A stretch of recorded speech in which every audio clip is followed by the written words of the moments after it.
kids, it's Captain Kara, and today we're going to learn a little bit more about the sun. If you did our rainbow activity, then you know the recipe for a rainbow. Today, what we're going to do is take some ordinary household objects and the help of an adult, and we're going to see if we can look at different lights around our house and make a rainbow. Now, what we're actually looking at today is called the electromagnetic spectrum. It's all the different kinds of energy that we get from our star, the sun. The light we're going to focus on today is the visible light spectrum. So taking white light and breaking it up into its pieces like a rainbow. Now, you don't need a whole lot to do this activity today.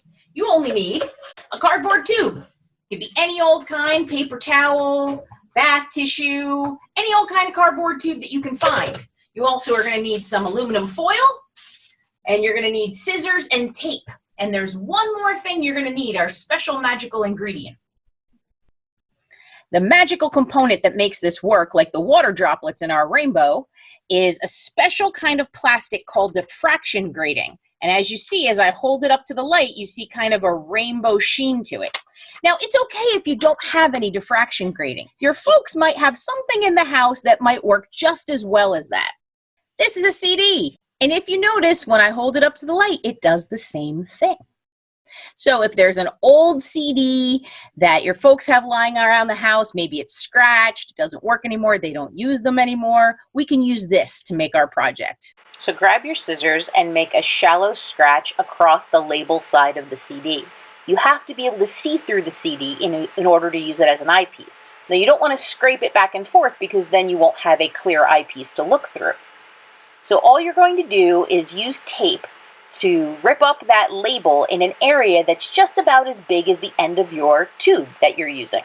Measure it against your tube, you can mark it off, and then go ahead and cut it out. Make sure that it sits on the outside of the tube and you can tape it down so that it doesn't fall inside. To make the other end, fold a square of foil in half, and then fold it in half again. Trim off the inner corner so that when you open it up, you've made a square hole in the center of the foil. Now, we want a very narrow, very straight opening to look through. So take a small piece of index card or another piece of foil, cut it in half, and make a narrow, straight line about a coin width apart.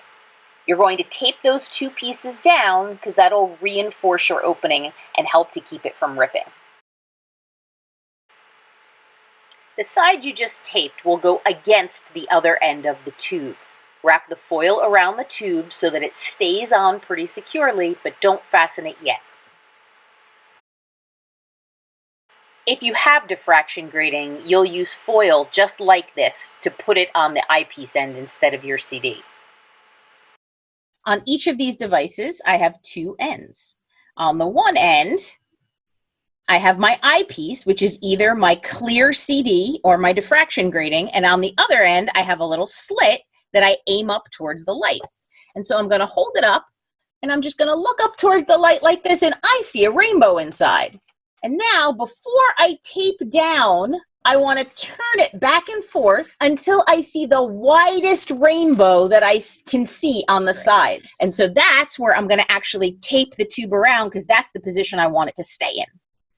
Now it's time to experiment. Take your spectroscope and go look at all different kinds of light and see how many colors are in your rainbow or spectra.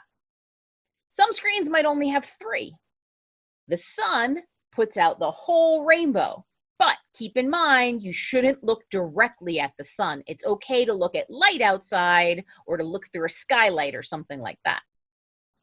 I hope you had fun learning about the sun, and now you have a new tool to go explore with. We'll see you next time from the Robert J. Novins Planetarium. Keep looking up.